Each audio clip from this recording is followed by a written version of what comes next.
ساكنة والميم إن تسكن تأتي قبل الهجاء.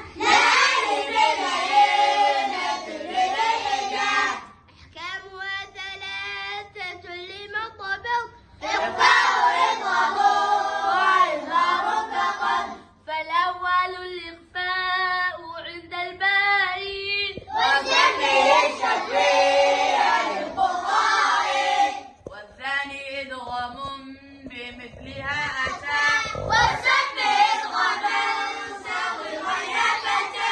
والثالث إظهار البقية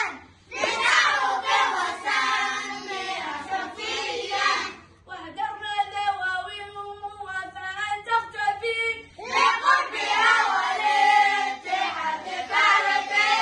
حكم اللام الولام فعل للام الحلال قبل الأحرف قبل أرباع المعاش وصدق علمه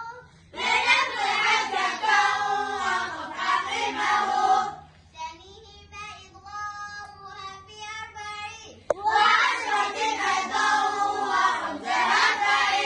تبصم نصر الرحمن تفتن العم واللام الأولى سميها قمرية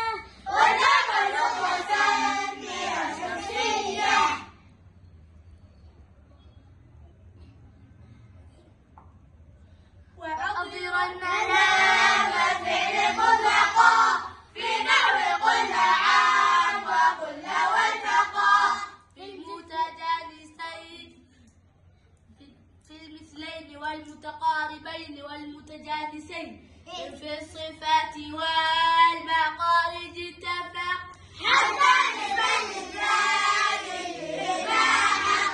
وإن يكون مخرجا تقاربا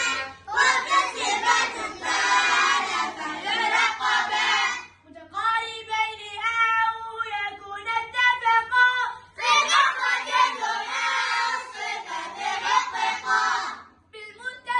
بالمتجانسين ثم إن سكن أو حرك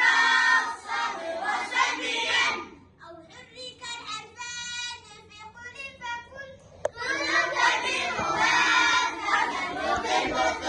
أقسام البد والبد أصلي وفرعي له ما لا توقف له على سبب فالأي حرف غير همز أو سكون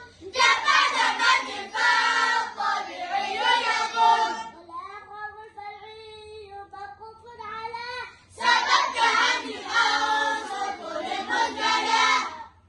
حروفه ثلاثة فعيلة من لفظ والكسر قبل الياء وقبل الواو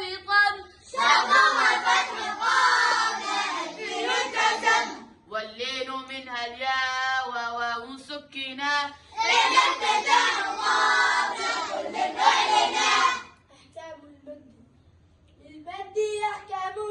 ثلاثة تدوم